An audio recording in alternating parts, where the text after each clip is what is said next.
Konnichiwa guys! Welcome to our channel Loops of Biology. This is Yogiraj Jakkal taking you on the third part of biomolecules. Last time हम लोगों ने देखा था कि carbohydrates के अंदर मोनोसैकेराइड के कौन कौन से टाइप है, उनके स्ट्रक्चर कैसे and what is the chemistry behind that particular monosaccharide. तो अब जाके हम लोग पढ़ने वाले हैं disaccharide and polysaccharide in this particular lecture. So let's start with your disaccharide. अब लास्ट टाइम मैंने क्वेश्चन तो पूछा था तुम लोगों से कि क्या फ्रुक्टोज का स्ट्रक्चर कोई ड्रॉ करके ला सकता है। So if I am considering fructose, जो कि क्या है, एक कीटोसिस है फ्रॉम अ मोनोसैकेराइड, उसका स्ट्रक्चर थोड़ा सा अलग रहने वाला है भाई। कैसे रहेगा? If I am considering fructose, ये कितने कार्बन का था? 6 कार्बन, क्योंकि ग्लूकोज से ही तो कंपेयर करना था। बट इसके अंदर जो फंक्शनल ग्रुप है वो कौन है? कीटोन। तो यहां पे जो स्ट्रक्चर बनेगा वो कुछ ऐसा दिखेगा, CH2OH C C C 4 5 और 6। So there is going to be a presence of ketone, and then finally the structure is going to be same as glucose. So यहाँ पे तुम लोगों के पास OH आ गया, यहाँ पे OH आ गया, यहाँ पे OH आ गया, और बाकी जिस किसी का कुछ नहीं होता वहां पे क्या भर दिया? हाइड्रोजन। सो इसके बाद जो साइक्लिक स्ट्रक्चर फॉर्म होगा वो साइक्लिक स्ट्रक्चर कैसा दिखने वाला है? There is going to be this particular oxygen is going to interact with this carbon. तो यहां पे तुम्हारे पास जो रिंग बनेगा वो कुछ ऐसा दिखने वाला है। So this is going to be the structure for fructose. So fructose में ये structure OH CH2 OH, then there is going to be third carbon is OH H, then OH H, and finally there is going to be H and CH2OH. ये ऐसा कुछ structure दिखेगा तुम्हारा fructose का। अब बढ़ते आगे and move to your disaccharide. अब डाइसैकेराइड नाम से ही समझ रहे हैं, di means two, saccharide means sugar. So this compound is going to have 2 sugar units. अब 2 sugar units तो है, but ये join कैसे होंगे? That is the trick behind this particular disaccharide. अगर मैं disaccharide की बात लेता हूं, so there is going to be a formation of, क्या हो रहा है? Formation of ग्लाइकोसाइडिक बॉन्ड, या उसको ग्लाइकोसाइडिक लिंकेज भी बोल सकते हैं। अब यहां पे 2 शुगर्स के बीच में कौन सा बॉन्ड बनने वाला है? Glycosidic bond. और ये ग्लाइकोसाइडिक बॉन्ड जो बनेगा that is taking place through condensation reaction. So यहां पे क्या होने वाला है? Condensation reaction is going to occur, और condensation reaction में H2O is removed out। यहां तक क्लियर? सो अब आगे जाके हम लोग डाइसैकेराइड्स के टाइप देखेंगे। So what are the examples for disaccharide? अब अगर मैं एग्जांपल्स की बात करूंगा, so first one is sucrose, जो हम लोगों के पास घर में शुगर रहती है ना, चाय में डालते हो, that is basically called as cane sugar. और केन शुगर के अंदर there is presence of alpha glucose plus alpha fructose. So there is going to be a presence of alpha glucose and alpha fructose. वही अगर मैं आगे जाके दूसरा disaccharide देखता हूं, that is lactose, which is called as milk sugar. याद आ रहा है कुछ? सो यहां पे क्या है रहेगा milk sugar and milk sugar is made up of beta galactose plus beta glucose is going to be present. Next case will be of maltose. Beer वगैरह पीते हो? नहीं ना? पिया मत करो, अच्छा नहीं रहता. It contains alcohol. After fermentation, the alcohol content increases and that is harmful for your body. So maltose को बोला जाता है malt sugar and malt sugar is made up of alpha glucose plus alpha glucose. अरे भाई ये दो alpha glucose जोड़ दिए एक दूसरे के साथ. And finally there is one more case that is trehalose. अब ट्री हेलोस का जो स्ट्रक्चर है that is also made up of your alpha glucose units. So यहां पे भी क्या है अल्फा ग्लूकोज यूनिट्स ही प्रेजेंट है और वो कितने रहने वाले हैं? 2 alpha glucose units are going to be present. अगर मैं इस स्ट्रक्चर की बात करता हूं and I am considering a structure of suppose maltose. So यहां पे अगर मैं माल्टोस की बात करता हूं so there is going to be a presence of alpha glucose. So निकाल लो भाई स्ट्रक्चर. और यहां का जो OH है उसको कुछ ऐसा लिख देते. यहां पे तो नीचे OH, यहां पे ऊपर OH, यहां पे नीचे OH एंड फाइनली यहां पे क्या रहने वाला है CH2OH. प्लस तुम्हारे पास क्या है दूसरा ग्लूकोज यूनिट तो है ही. सो यहां पे और एक ग्लूकोज बना दो. So there is again OH, OH, OH, fourth carbon पे OH and finally CH2OH. So ये जो वाटर बाहर निकल रहा है ये जो डब्बा दिख रहा है इसमें क्या है the H2O is removed out. और ये जो बॉन्ड बनाया हुआ दिख रहा है which is seeming to be like this, इसी बॉन्ड को क्या बोलते हैं हम लोग ग्लाइकोसिडिक बॉन्ड. सो इसी बॉन्ड को क्या बोलेंगे glycosidic bond. So this is present between 2 sugars. अब माल्टोस का केस कैसा था that maltose is basically alpha 1 2 4 linkage. यहां पे क्या होने वाला था अल्फा 1 2 4 लिंकेज. सो इसलिए जब कभी भी हम लोग देख रहे हैं दैट फर्स्ट ग्लूकोज का first carbon atom is interacting with hydroxyl group of fourth carbon atom of next glucose. So इसी को क्या बोलेंगे अल्फा ग्लूकोज यूज हो रहा है. फर्स्ट कार्बन से लेके फोर्थ कार्बन तक बॉन्ड बन रहा है through this kind of bond which is called as glycosidic bond. So glycosidic bond is basically a bond which is made through your condensation reaction by removing out H2O. So यहां से क्या बाहर निकल गया तुम्हारा water molecule and that is forming your disaccharide. So आगे हम लोग जैसे ही बढ़ेंगे that is polysaccharide. अब ये polysaccharide बन क्यों रहे या what is the role of this particular polysaccharide? If I am considering the disaccharides, तो disaccharide बनाना भी कुछ जरूरी तो नहीं था क्योंकि एनर्जी किससे मिल रहा था हमें मोनोसैकेराइड से. So if suppose energy is obtained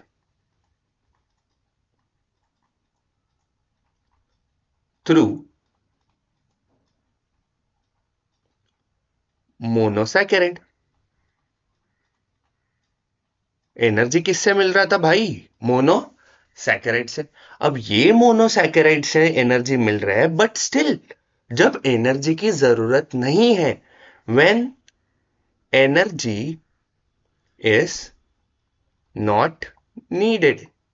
सो ऐसे टाइम पे क्या हो जाएगा this monosaccharides are basically undergoing condensation. जब कंडेंसेशन करेंगे तो ऐसे टाइम पे क्या हो जाएगा? These are forming डाइसैकेराइड्स, और डाइसैकेराइड्स आगे जाके और कंडेंस हो गए तो so there is going to be your formation of polysaccharide, और इसी पॉलीसैकेराइड को क्या किया जाता है? They are stored with in the organ. So कोई एक ऑर्गन के अंदर उसको क्या कर दिया जाएगा? स्टोर कर दिया जाएगा। So there is nothing but your storage of carbohydrate with in the organ of an organism. So उसी को क्या बोलेंगे हम लोग? पॉलीसैकेराइड। ऐसा नहीं है कि हमेशा ऑर्गन के अंदर ही स्टोर होना चाहिए, it can be stored with in the cell also. So polysaccharide के there are basic two types. So there are basics. Basic क्या लिखते हैं? So basic types. Basic types of polysaccharide. So जब कभी भी मैं basic types की बात करता हूं, so there are two basic types. कौन से रहेंगे? एक तो रहेगा होमोपॉलीसैकेराइड। अब होमो की जब बात आएगी, homo means same, poly means multiple. So जब same units are repeating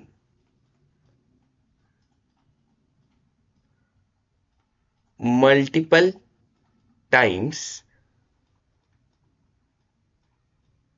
and joining together, उसी को क्या बोलेंगे हम लोग? होमो polysaccharide.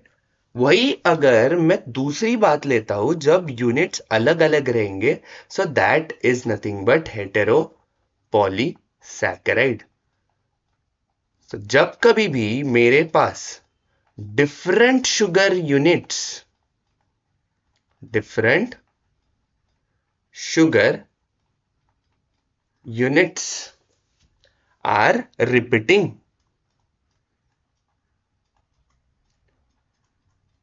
Different sugar units are repeating to form a polysaccharide. एक बड़ा सा पॉलीमर बना रहे, बट कब?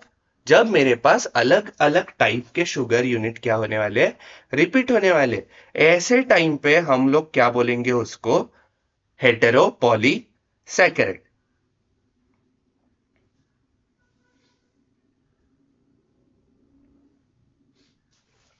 सो अगर मैं ये पॉलीसैकेराइड्स की बात लेता हूं, so polysaccharides are helpful in storage. But जब कभी भी हम लोग फास्टिंग पे चल रहे और हम लोगों को एनर्जी की जरूरत है, सो ऐसे टाइम पे ये पॉलीसैकेराइड टूट के एनर्जी भी दे सकते। सो उसके अलग अलग रोल्स रहने वाले। So according to the role, the polysaccharide are going to be used. Easy है यहां तक?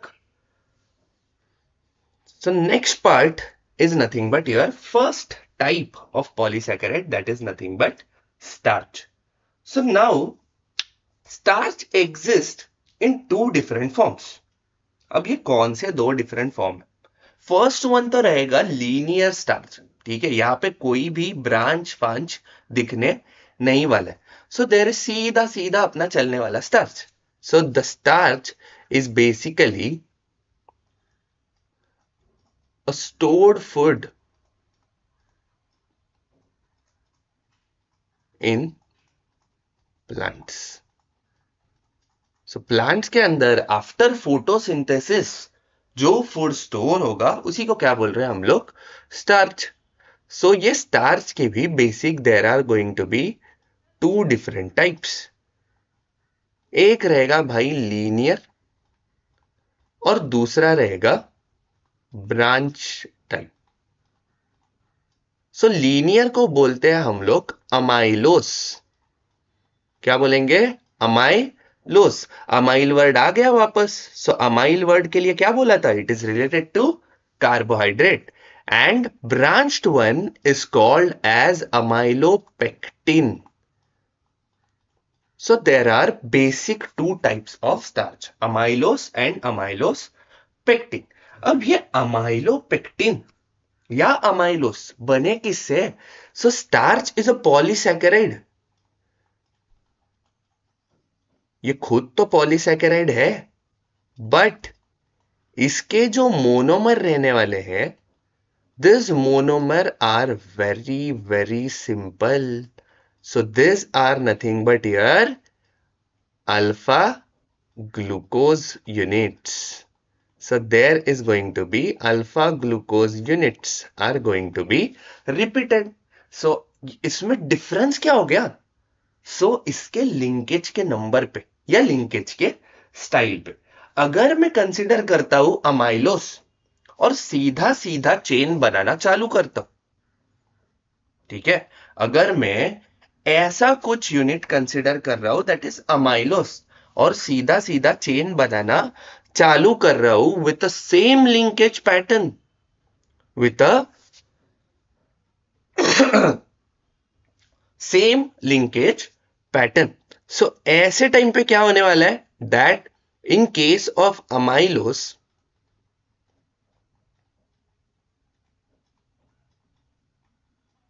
the alpha glucose units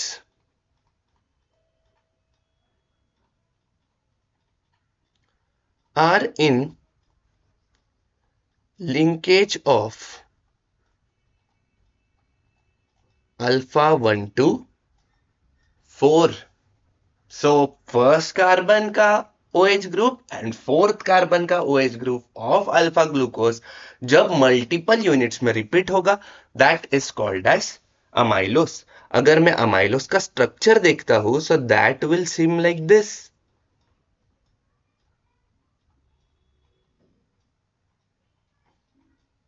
ये ऐसा ही कुछ दिखता जाएगा और ये यूनिट्स क्या होते जाएंगे? रिपीट हो ही रहे, हो ही रहे, हो ही रहे, and so on. So there are multiple units which are going to be repeated inside the alpha glucose structure. So there are multiple alpha glucose units. अब अगर एक टाइप का स्टार्च बनाया गया ही था, सो अमाइलोपेक्टिन बनाने की क्या जरूरत पड़ गई भाई? खामखा दिमाग को टेंशन क्यों देना है? लीनियर फॉर्म में अगर अमाइलोस को बनाया है तो ब्रांच बनाने की जरूरत क्यों पड़ी? Because they want to store more amount of food inside a less surface area. So जैसे ही हम लोग ब्रांचिंग बढ़ाएंगे, मतलब उसका सरफेस एरिया क्या होने वाला है? कम होने वाला है. And that is helpful whenever you are going to see a branched structure. So जो भी अमाइलोपेक्टिन रहेगा, सो ये अमाइलोपेक्टिन की स्पेशलिटी क्या है? That it contains linear and branched form. Linear plus branched structure. अब ये ब्रांच स्ट्रक्चर और लीनियर बन कैसे रहे? Let's see. सो अगर मैं यहां पे एक ग्लूकोज बनाता हूं और यहां पे ये O ऐसा ही छोड़ देता हूं और नीचे और एक ग्लूकोज बना रहा हूं, जो क्या कर रहा है? एक लीनियर स्ट्रक्चर फॉर्म करने में लगा पड़ा है. So there is again O dot dot dot dot आगे बढ़ता जा रहा है. But here if I am considering this particular structure, सो ये जो CH2 था ना भाई, ये क्या हो गया है? इसके साथ बॉन्ड में चला गया है. And here again the structure is still going on. So यहां पे तुम्हारा जो स्ट्रक्चर रहेगा वो वैसा ही चल रहा है. सो यहां पे स्ट्रक्चर रुक ही नहीं रहा है बीच में ही एक ब्रांच आ गया. So this bond is nothing but alpha 1 to 6 linkage. ये कैसा है? Alpha 1 to 6 linkage. और ये किस चीज का रहने वाला है? The branched part of this particular structure. So जब कभी भी मेरे पास ब्रांच्ड फॉर्म रहेगा उसको क्या बोलेंगे हम लोग? Alpha 1 to 6 structure. बट वही अगर मेरे पास लीनियर स्ट्रक्चर रहा, so that is alpha 1 to 4 structure. So यहां पे जो अमाइलोपेक्टिन है ये फायदे में क्यों आ रहा है? That is nothing but it is reducing surface area for more amount of storage. So there is nothing but storage बढ़ गया और surface area भी क्या हो गया? कम हो गया. So that is nothing but a case of amylopectin. I hope ये समझ रहा है. And starch is one of the important component from polysaccharide. सो अगर मैं नेक्स्ट चीज की बात करता हूं दैट इज सेल्यूलोस. अब सेल्यूलोस कहीं ना कहीं सुना है. कहां पे सुना था भाई? That is nothing but it is integral unit और इंटीग्रल कंपोनेंट ऑफ, याद आ रहा है, cell wall. So cell wall का क्या रहने वाला है? It is integral component. अब सेल वॉल का कंपोनेंट है मतलब यहां पे क्या क्या होने वाला है? It provides strength and support to the cell. अब ये कंपोनेंट जो सपोर्ट कर रहा है तो ये भी तो पॉलीसैकेराइड है. बट सेल वॉल के अंदर क्या हो गया था? इसका क्रॉस लिंकिंग भी बढ़ गया था. सो इट बिकम्स मोर पावरफुल. अब पावरफुल तो नहीं बट ये क्या हो रहा है? ज्यादा रिजिड बन रहा है. So it becomes more powerful by addition of salts.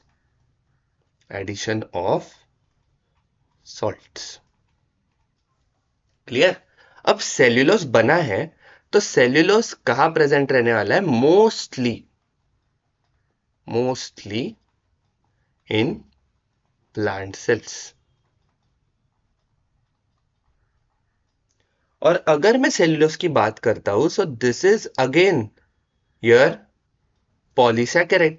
सो ये भी क्या है तुम्हारा? एक पॉलीसैकेराइड. और जनरली हम लोग जो भी पॉलीसैकेराइड सीखने वाले हैं वो सारे कैसे हैं? Homopolysaccharide. So there is a presence of homopolysaccharide. अब ये होमोपॉलीसैकेराइड के जो मोनोमर है, those monomers are basically nothing but beta glucose sub units. So यहां पे कौन आ गया तुम्हारा? बीटा ग्लूकोज के यूनिट्स. और इसका जो लिंकेज रहने वाला है that is beta 1 to 4 linkage. Can you draw it? So एक बार ट्राई कर लो फिर मैं दिखा दूंगा. So if I am considering this structure तो यहां पे तुम्हारे पास क्या रहने वाला है? Beta glucose. अब बीटा ग्लूकोज का बॉन्ड तो क्या रहने वाला है? ऊपर से आएगा और किसको चिपकेगा? ऑन द 4th कार्बन के हाइड्रोक्सिल ग्रुप के साथ. और यही बॉन्ड ऐसा ही बनता चला जाने वाला है. सो this is nothing but my structure of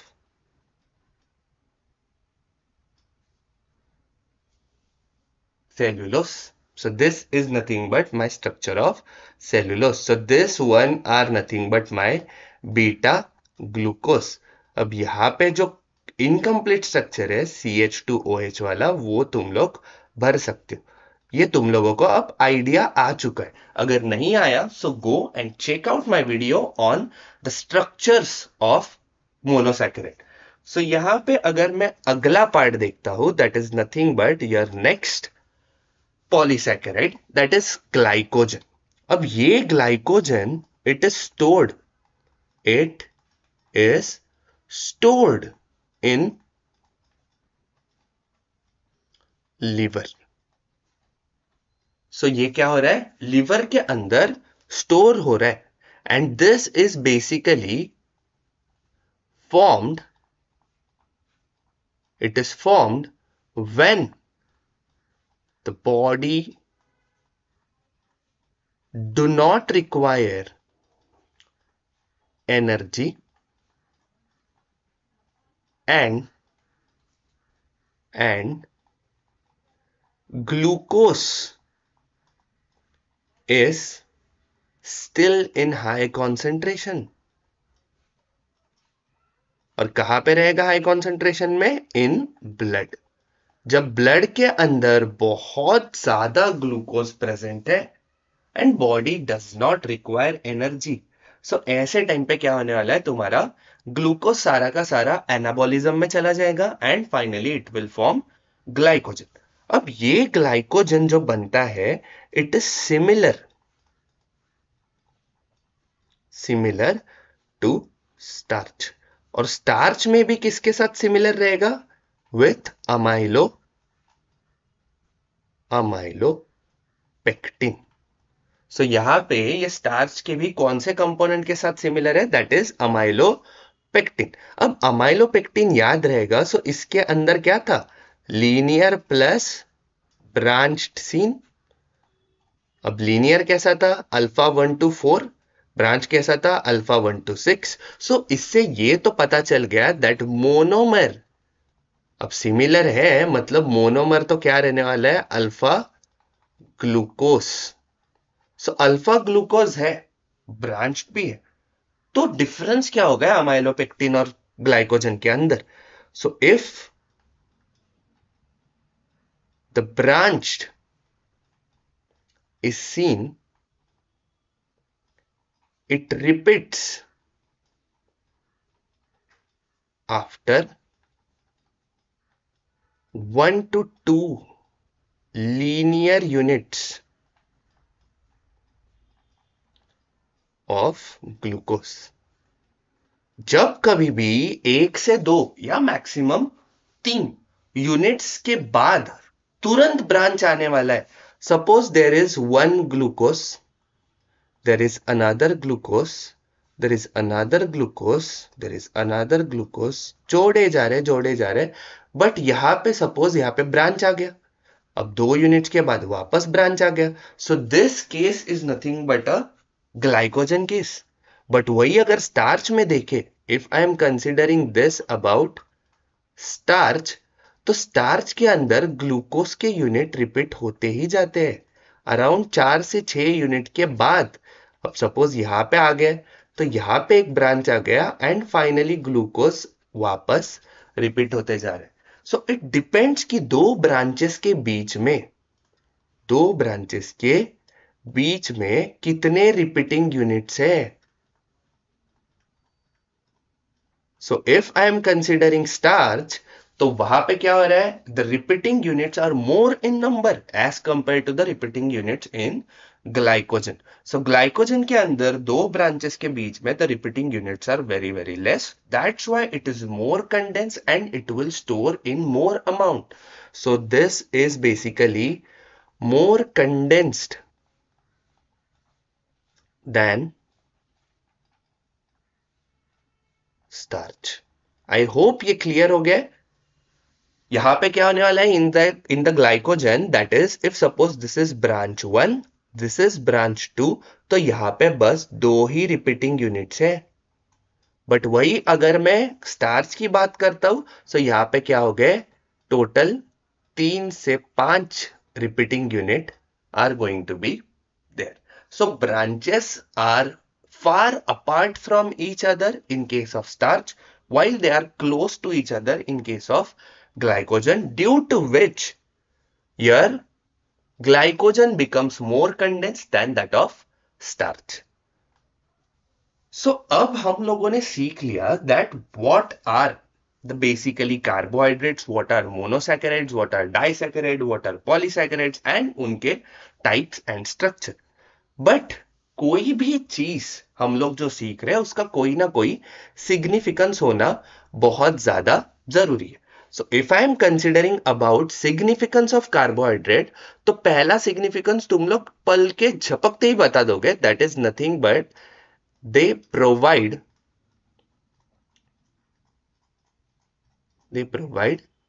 energy. So they are basically acting as primary source. कैसा है?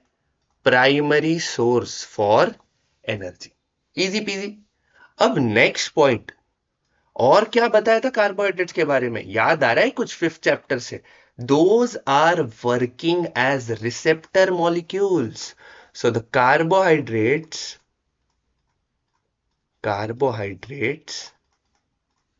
can work as receptor molecules.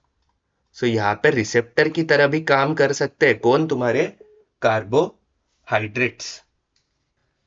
So the next significance is basically they are acting as structural component. So the carbohydrates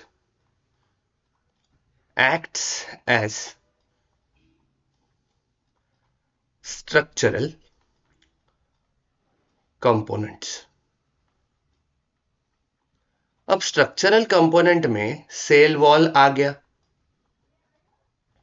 ठीक है.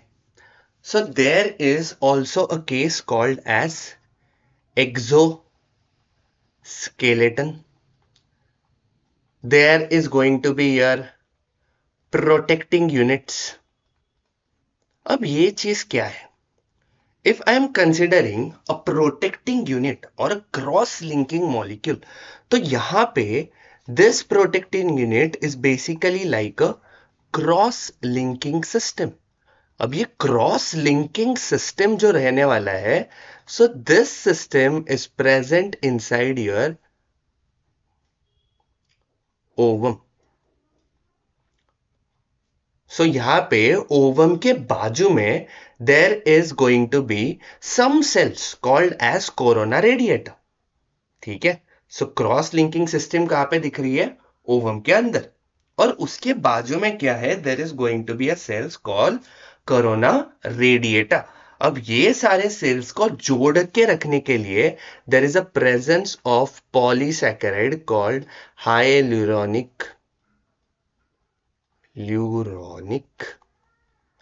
acid. And this hyaluronic acid is nothing but my heteropolysaccharide. It is heteropolysaccharide. वही अगर मैं exoskeleton की बात करता हूं, सो अब ये एक्सोस्केलेटन होता क्या है? बाहर से लगाया हुआ skeleton. So it is not like that. It's something as a protecting unit present on the body of an organism. जैसे अगर कॉकरोच देखा रहेगा, उसको कभी मारा है, so ऐसा कड़क करके आवाज आता है ना, उसके पीठ पे एक कवरिंग रहता है, that is hard shell of that particular cockroach. अब शेल बोला तो पागलों जैसे स्नेल के ऊपर मत जाओ. The snail and cockroach are something different. So तुम्हारे पास एक शील्ड की तरह कुछ कंपोनेंट प्रेजेंट है on cockroach, that is called as exoskeleton. अब यही एक्सोस्केलेटन किससे बना है? If I am considering cockroach, तो यहां पे this is made up of chitin molecule. और काइटिन का जो रिपीटिंग यूनिट है that is N acetyl glucosamine. ओ भाई साहब, ये कितना बड़ा नाम हो गया. एसिटाइल ग्रुप लगा दिया है ग्लूकोज के ऊपर, that contains amine group as well. So यहां पे the glucose is containing acetyl group as well as amine group inside the monosaccharide and those units are repeated to form a polysaccharide called chitin. अब ये chitin बस cockroach में ही नहीं रहता तो और किस में रहता है भाई? फंगस के अंदर. सो फंगस का भी जो भी सेल वॉल रहेगा that is made up of chitin only. अब next case is basically your new born babies के लिए एज एनर्जी सोर्स, जो पहला पॉइंट ही. सो न्यू बॉर्न बेबीज के लिए it is your primary energy source. और क्या हो सकता है? If I am considering carbohydrates, so carbohydrates are very important components while differentiating the cells. अब ये क्या बोल रहे हो sir? It is important for differentiation